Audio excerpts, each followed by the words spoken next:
فقد أحلوا بأنفسهم عذاب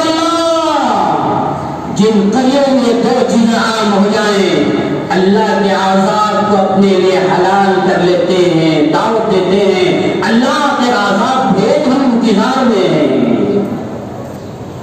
ابو امامہ رضی اللہ عنہ ایک صحابی ہیں، بیان فرماتے ہیں ایک صحابی نئے صحابی نوجوان خدمت میں آئے، عرض کیا یا رسول اللہ ایذنی فی الزنا، مجھے زنا کرنے کی اجازت دیجیے۔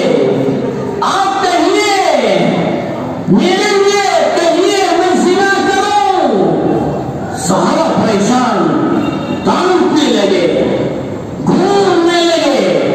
اللہ کے نبی نے اس صحابی کو قریب بلایا، نئے صحابی قریب بلایا، سامنے بٹھایا۔ وہ صحابی سے فرمایا وہ میرے صحابی مجھے بتائیے اگر کوئی تمہاری ماں کے ساتھ زنا کرے کیا تم قبول کرو گے، تم پسند کرو گے؟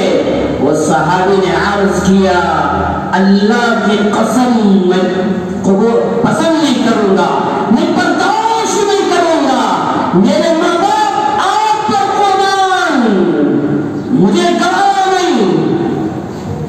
اللہ کے نبی نے فرمایا وہ عورت تو بھی کسی کی ماں ہوگی، اس کی اولاد کیسے برداشت کرے گی؟ اللہ کے نبی نے پھر دوسرا سوال کیا کیا تم یہ پسند کرو گے کوئی تمہاری بیٹی کے ساتھ زنا کرے؟ انہوں نے عرض کیا نہیں اللہ کی قسم میرے ماں باپ آپ پر قربان، مجھے پسند نہیں۔ اللہ کے نبی نے فرمایا وہ بھی کسی کی تو بیٹی ہوگی، ان کے ماں باپ کیسے پسند کریں گے؟ پھر اللہ کے نبی نے سوال کیا کیا تم یہ پسند کرو گے کوئی آدمی تمہاری بہن کے ساتھ زنا کرے؟ انہوں نے عرض کیا اللہ کی قسم مجھے پسند نہیں۔ آپ نے فرمایا وہ بھی کسی کی بہن ہوگی۔ پھر آپ نے چوتھا سوال کیا کوئی آپ کی پھوپھی کے ساتھ زنا کرے کیا تم برداشت کرو گے؟ انہوں نے کہا ہرگز نہیں۔ آخر میں سوال کیا کوئی تمہاری خالہ کے ساتھ زنا کرے کیا تم پسند کرو گے؟ انہوں نے کہا اللہ کی قسم مجھے پسند نہیں۔ آپ نے فرمایا تم جس سے زنا کرو گے وہ بھی کسی کی خالہ ہوگی، وہ کیسے برداشت کریں گے؟ آخر میں اللہ کے نبی نے اپنا ہاتھ ان کے جسم پر رکھا، فوضع یدہ علیہ، اپنا ہاتھ ان کے جسم پر رکھا، دعا فرمائی اللہم اغفر ذنبہ وطہر قلبہ وحسن فرجہ۔ اللہ کے نبی نے دعا فرمائی اے اللہ اس کا جرم، اس کا گناہ معاف کر دے، اے اللہ اس کا دل پاک صاف فرما دے، اے اللہ اس کی شرمگاہ کی حفاظت فرما۔ جب اللہ کے نبی نے دعا فرمائی وہ روایت کرنے والے راوی سیدنا ابو امامہ رضی اللہ عنہ بیان فرماتے ہیں اس کے پاس سے لے کر ان کی موت تک ان کے دل میں یہ خدشہ بھی پیدا نہیں ہوا، یہ برائی کا خیال بھی پیدا نہیں ہوا۔ میرے بھائیوں یہ واقعے سے سبق لینا چاہیے کہ جب کوئی نوجوان کسی عورت کے قریب جاتا ہے سوچنا چاہیے یہ کسی کی ماں ہوگی یا بیٹی ہوگی یا بہن ہوگی یا خالہ ہوگی یا پھوپھی ہوگی، وہ لوگ کیسے برداشت کریں گے؟ لو جہاد کا نعرہ لگانے والوں اسلام کو پہچانو، اسلام کیا خوبصورت انداز میں اپنے ماننے والے اپنے پیروی کرنے والوں کو سمجھا رہا ہے، اسلام کی نقالی کرنے والوں کو اسلام سمجھا رہا ہے۔ یہ حرام میں مبتلا ہونے سے پہلے سوچنا چاہیے کتنا بڑا جرم۔ بخاری میں، مسلم میں، ترمذی میں اور ابن ماجہ کی روایت ہے اللہ کے نبی صلی اللہ علیہ وسلم نے بیان فرمایا ما ترکت بعدی فی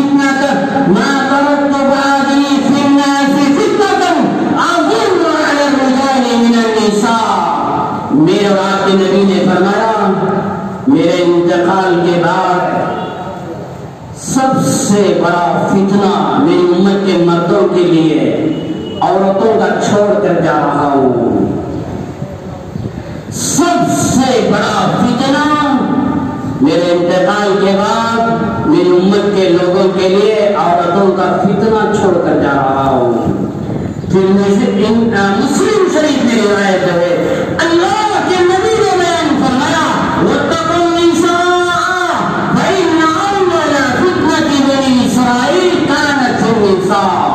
میری امت کے لوگوں عورتوں سے ڈرو، عورتوں سے ڈرو، اس لیے کہ بنی اسرائیل میں سب سے پہلا فتنہ عورت سے شروع ہوا۔ یہ حدیث کی شرح میں محدثین نے بیان فرمایا، کلام پاک کا نواں پارہ اللہ نے بیان فرمایا وَاتْلُ عَلَيْهِمْ نَبَأَ الَّذِي آتَيْنَاهُ فَانسَلَخَ مِنْهَا فَأَتْبَعَهُ الشَّيْطَانُ فَكَانَ مِنَ الْغَاوِينَ۔ اس کے بعد کی اور آیتیں ہیں، ان آیتوں کی تفسیر میں مفسرین نے بھی بیان فرمایا، محدثین نے بھی، مفسرین نے بھی بیان فرمایا۔ سیدنا موسیٰ علیہ السلام جب سمندر سے پار ہو گئے، کامیاب ہو گئے، اللہ نے وحی نازل فرمائی، جبارین ایک قوم تھی، جاؤ ان سے جہاد کرو۔ جب وہاں جا رہے تھے ایک میدان میں پہنچے، وہاں کے لوگوں نے دیکھ لیا موسیٰ اور ان کی قوم لڑنے کے لیے آ رہی ہے۔ ان کی قوم میں دیندار تھا بلعام بن باعورہ، بہت بڑا دیندار، اس کے پاس گئی، قوم نے کہا بلعام دیکھیے موسیٰ اس کی قوم آ رہے ہیں، جان کا خطرہ ہے، دعا کیجئے۔ موسیٰ کے ہاتھ میں بددعا کیجئے، بڑا لمبا واقعہ ہے، مختصر یہ ہے۔ وہ بلعام بن باعورہ نے کہا لوگوں وہ اللہ کا نبی ہے، میں کیسے بددعا کروں، میں بددعا نہیں کروں گا۔ قوم نے کہا کہ نہیں کرو کرو۔ آخر میں چلتے چلتے قوم نے بلعام کی بیوی کے پاس آئے، رشوت دی، لنچن دیا اور کہا اپنے شوہر سے کہو کہ موسیٰ کو بددعا کرے، عورت ہوتی ہے، عورت کی مکاریوں سے بچو، عورت کی دھوکے بازیوں سے بچو۔ عورت کے کہنے پر بلعام بن باعورہ تیار ہو گیا، گھوڑے جو سواری پر گدھے پر سوار ہو کر جا رہا تھا، اللہ نے گدھے کو بولنے کی طاقت دی، گدھے نے بھی کہا بلعام وہ موسیٰ ہے، بددعا نہ کر ورنہ تو تباہ ہو جائے گا۔ گدھے کی بات بھی نہیں سنا، آگے بڑھنے کے لیے تیار نہیں، گدھا نیچے اتر گیا، آگے بڑھا بلعام بن باعورہ ہاتھ اٹھایا موسیٰ کے ہاتھ میں بددعا کرنے کے لیے، میرے رب کی شان دیکھیے۔ بلعام جو بددعا کرنا چاہ رہا تھا اپنے بارے میں اور اپنی قوم کے بارے میں بددعا کرنے لگا، قوم معاملہ مچانے لگی، بلعام موسیٰ کے اپنے بددعا کرو، ہمارے ہاتھ میں کیوں بددعا کرتے ہیں؟ بلعام نے کہا یہ میرے اختیار میں نہیں ہے۔ جانیے کلام پاک کرنا پڑا، میرے رب نے بیان فرمایا وَلَوْ شِئْنَا لَرَفَعْنَاهُ بِهَا وَلَكِنَّهُ أَخْلَدَ إِلَى الْأَرْضِ وَاتَّبَعَ هَوَاهُ فَمَثَلُهُ كَمَثَلِ الْكَلْبِ۔ اللہ نے کتے کی مثال دے کر بیان فرمایا، جیسے کتا سانس لیتا ہے، اپنی زبان باہر نکال کر پوری زبان باہر نکال دیتا ہے، زبان باہر نکال کر سانس لیتا ہے، یہ بلعام کتے کی طرح ہو گیا، اس کی زبان سینے پر آ کر گر گئی۔ پھر بھی وہ حرام خور بلعام بن باعورہ ایمان سے دو بھیگا، ایمان چلا گیا، اپنے قوم سے کہا میری قوم میں تو تباہ ہو گیا دنیا اور آخرت میں، چلو جاتے جاتے آفر ایک اسکیم دیتا ہوں، عمل کرو، موسیٰ کی قوم تباہ ہو جائے گی۔ آج نیٹ کا استعمال کرنے والوں، فیس بک کا استعمال کرنے والوں، یوٹیوب کا استعمال کرنے والوں، یہ موبائل کا استعمال کرنے والوں، کیا کیا آفر آتے تمہارا ایمان خریدنے کے لیے، تمہارا اعتقاد خریدنے کے لیے، تمہارا اسلام خریدنے کے لیے، مگر تم پہچانتے نہیں ہو۔ بلعام نے کہا ایک آفر دیتا ہوں، اپنی قوم کی عورتوں کو ان کے حوالے کرو، عورتوں سے کہو وہ جو کہیں کرنے دو، زبان نہیں کھولنا۔ وہ ہاتھ ڈالے خاموش رہ جانا، زنا کرے خاموش رہ جانا، جو چاہے عمل کرے کچھ نہ کہنا، اپنی عورتوں سے کہو بلعن حرام خور جاتے جاتے اپنی قوم کی آفر دے کر گیا۔ قوم نے کہا بہت اچھا ہے، جو قوم حرام میں زنا میں مبتلا ہو جاتی ہے وہ قوم کبھی کامیاب نہیں ہوتی، وہ قوم پر اللہ کی مدد، اللہ کی نصرت کبھی نازل نہیں ہوتی، وہ قوم پر اللہ کا غضب، اللہ کا عذاب نازل ہو جاتا ہے۔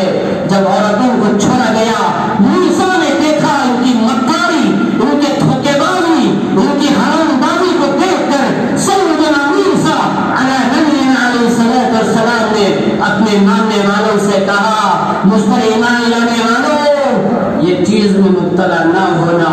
ایک آدمی جس کا نام زمزم تھا ان کی عورت سے زنا کیا، ایک آدمی نے زنا کیا، اللہ کا غضب ایسا نازل ہوا، ایک کے جرم کی وجہ سے سیدنا موسیٰ علیہ السلام کے ماننے والے 70,000 لوگ دنیا سے شہید ہو گئے۔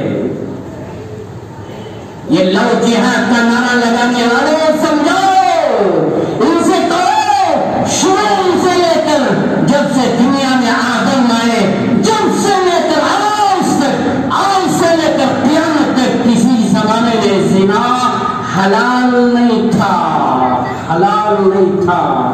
یہ ہماری شریعت ہے، امام الانبیاء حضرت محمد رسول اللہ صلی اللہ علیہ وسلم کی شریعت میں خاص کر بہت سارے احکام نازل ہو گئے۔ وَلَا تَنكِحُوا الْمُشْرِكَاتِ حَتَّىٰ يُؤْمِنَّ، اللہ نے صاف قرآن میں بیان فرمایا کوئی مسلمان مرد کسی بھی غیر مسلم عورت سے نکاح نہ کرے، کوئی عورت کسی غیر مرد سے نکاح نہ کرے۔ اللہ نے صاف صاف 12 سورہ بقرہ آیت نمبر 221 میں بیان فرمایا، جائیے دیکھیے صاف بیان فرمایا حرام ہے۔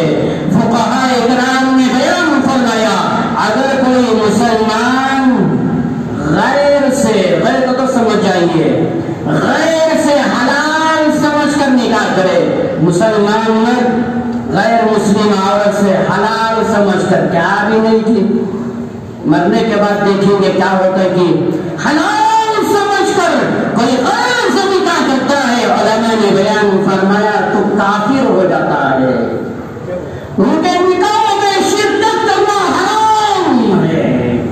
کوئی مسلمان عورت غیر سے نکاح کرے، ان کے نکاح میں شرکت کرنا، کوئی مسلمان مرد غیر عورت سے نکاح کرے، فقہاء نے بیان فرمایا ان کے نکاح میں شرکت کرنا حرام ہے۔ وکیل بننا حرام، ان کا گواہ بننا حرام، ان میں شرکت کرنا بھی حرام ہے، جائز نہیں ہے۔ یہاں تک اسلام نے کہا ہے ارے میاں بیوی دونوں مسلمان، شوہر بیوی دونوں مسلمان، نکاح ہوا، نہ اتفاقی ہوئی، خلا ہو گیا یا خلا ہو گئی، بہرحال یا کہ شوہر کا انتقال ہو گیا، عدت کے دوران سنیے مسئلہ، سمجھائیے لوگوں کو اپنے لوگوں کے بارے میں اسلام شریعت نے کہاں تک کہا۔ کہتے ہیں لو جہاد، غیر لڑکیوں کو لین مارو، نکاح کرو، ظلم اسلام نے تعلیم دیا، بدنام کر رہے ہیں۔ لو جہاد سے اسلام کا کوئی تعلق نہیں، شریعت سے کوئی تعلق نہیں، مسلمانوں سے کوئی تعلق نہیں۔ عدت کے دوران مسلمان عورت عدت گزار رہی ہے، اسلام کہتا ہے عدت کے دوران کوئی اور مرد، مسلمان مرد، اس سے نکاح کرنا بھی جائز نہیں، عدت گزارنا پھر بعد میں نکاح۔ عدت کے دوران مسلم عورت کوئی دوسرا مسلمان مرد عدت کے دوران نکاح کرنا بھی حرام ہے۔ اگر کوئی نکاح کیا، نکاح نہیں ہو، نکاح کرنے کو نہیں کا تو زنا۔ کولار شہر میں ایک مسجد میں ایسا ہی نکاح ہوا، چند دن پہلے عدت